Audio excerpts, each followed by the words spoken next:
What is up, ladies and gentlemen? My name is Josh. You're watching Pen, Paper, and Pixels, and today we're taking a look at a game called Transistor.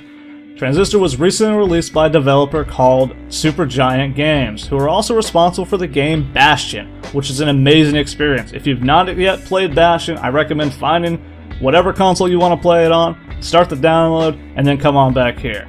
So what is Transistor? Transistor at its base is this hybrid of action, RPG, and adventure. The main genre of the game is its amazing art, beautiful music, and excellent storytelling capabilities. So in the game, you play as Red. Without giving away too much information, Red garners the attention of the main baddies of the game, a criminal organization called the Camerata, who then try to kill her and her companion. This doesn't go completely their way as Red escapes, but loses her voice in the process, and her companion ends up trapped inside of a very interesting sword. The sword gives you unique powers and abilities, and then serves as your guide and narrator throughout the game. With your newfound powers, you guys decide to seek out revenge for what those jerks have done to you two. The combat is very interesting, and has a sort of time-stop planning mechanic. You'll press your turn button, everything will freeze, and then you'll be able to move and select your attacks as you wish, and then execute said attacks with no interruption.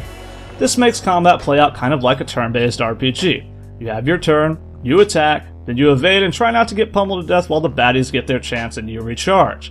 You don't necessarily have to use this mechanic, but some fights will be painfully difficult without it. If you want a more action-oriented experience, go ahead and try it without it, but don't say I didn't warn you. As you slay your way through the world on your quest for vengeance, you'll gain levels which let you unlock new abilities. You can also unlock abilities by finding out what appears to be the remaining information left by someone recently deceased. Interesting. There are a number of abilities, however you only have 4 separate slots for abilities. Each slot can eventually have 2 upgrades, and you can unlock passive slots as well. Most abilities have an active, support, and a passive power. Combining these and figuring out what works well and what doesn't can create a huge variety of playstyles and options for your character. And there's even this cool little test area that you'll unlock pretty early on that lets you try out your various combos. Now if you go into the information pane for an ability, you can get a little more knowledge about what's going on with it, and here you can learn more about the fallen people who you've acquired these abilities from. The more you use the ability, the more potential it unlocks in the ability and the more information you gain about the person. There's also an additional mechanic in the game called limiters. Limiters are a lot like abilities that you collect them from various dead.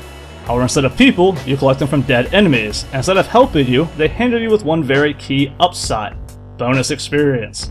So if you want to add a little more challenge and get a little more reward, I'd recommend trying the system out.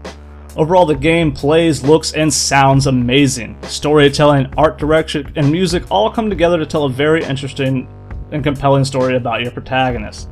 The combat may not be for everybody, but the ability to swap everything around when you feel the urge makes you continually feel fresh, at least so far. So should you give Transistor a shot? Short answer, yes. So what do you guys think? You're going to give Transistor a go? Don't completely agree with me, or just want to rant about how much you're enjoying the game? Let me know in the comment box below. Don't forget to like if you enjoyed this little video, and subscribe for more content. As always, thank you for watching, have an awesome day, and see you next time.